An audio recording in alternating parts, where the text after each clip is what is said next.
I am going to tell you a story about the most insulting advice I ever got in my life. First, I have to set the background. When Shane and I were in our 20s, we ran the bar scene. Literally ran it. Well, he did. He managed like 3 of the busiest bars on Dixon Street. Part of closing every night was staying after for shift beers. You gotta remember, bar closes already 2 a.m. So when I say he was getting home late, we're talking right before sunrise. And I was freaking over it. I had bitched, I had screamed. I even locked him out of the house once and did not let him in. He slept in his car that night. Now this is the part of the story where people who don't know us always say, he was cheating on you. 21 years together and 16 years married, I'm gonna say proves that that wasn't the case. But I digress. Now I had a very close relationship with Shane's grandma, and his grandparents had been married 45 years. I reached out to her and was like at my wit's end. I was like, he's not coming home. He's staying out till sunrise. I'm so sick of his shit. I'm ready to move out. This is awful. Now buckle up, because grandma did not hold back. And when I tell you my jaw dropped when I read the email that she sent back to me, it started with the first sentence out of the gate. Grandma says, well, sweetheart, nobody wants to come home to a bitch. What?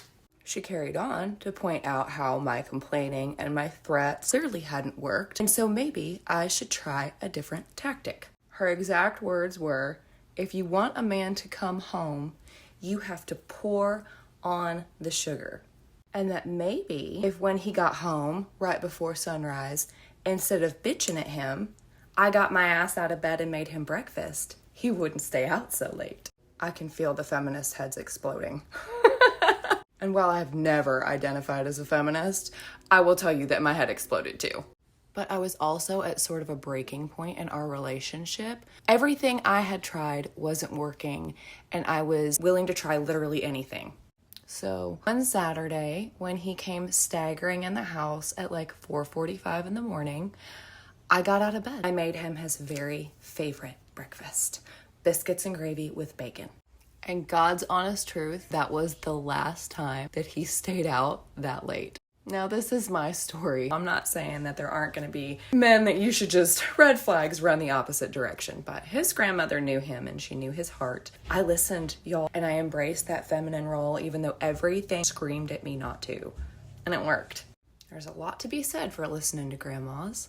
But in all seriousness, where men are concerned, you are always going to win them over with softness. And like grandma said, nobody wants to come home to a bitch.